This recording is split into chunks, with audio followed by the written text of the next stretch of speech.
Yes, well, today's weather-wise question is actually very appropriate. Jack Caro sent in this question from Cedar Rapids.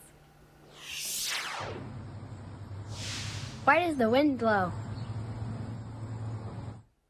Thank you so much, Jack. Now, the wind blows because of high and low pressure systems. Now, high and low pressure systems kind of control the atmosphere. We have our low pressure systems, which cause the movement of rising air. So low pressure systems cause rising air.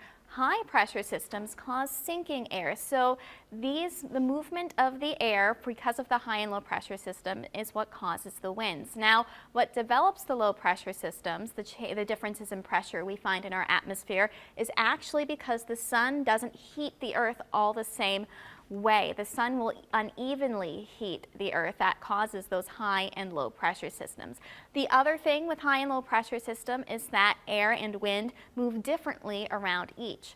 Air and wind around a high pressure system, this moves clockwise around the high pressure systems. Low pressure systems, air and wind move counterclockwise along it. So you'll get different kinds of wind in different directions and at different temperatures depending on where you are in relation to these high and low pressure systems. Also, the stronger the high pressure system, the stronger the low pressure system, the faster the winds. So air also typically moves from high pressure towards low pressure. So if you're between the high pressure and the low pressure, you'll also sometimes get some higher wind gusts in the area. Let's relate that to what we saw today. We've got a high pressure system well off to our southeast and our low pressure system off to the west. Now, this low pressure system today caused our high winds coming in from the south. We are on the east side, the northeast side of that low pressure system, which means our winds are coming in from the south, because remember, the winds move counterclockwise along the low pressure system. Behind the low pressure system, the wind coming in from the north. So that's kind of why today's winds were so high, because of this incoming strong low pressure system that's going to cause that chance for rain on Wednesday.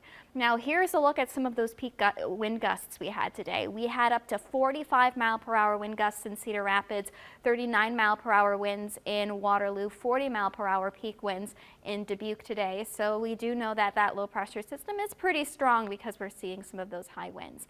In review, wind, just the movement of air, typically caused by differences in pressure, high pressure systems and low pressure systems. The stronger the high pressure system, the stronger the winds will be. The stronger the low pressure system, the stronger the winds will be. And air always likes to move from high pressure systems towards low pressure systems. Thank you so much for that question, Jack. If you would like to send in a question and have it answered here on Weather Now, head over to kcrg.com/unews.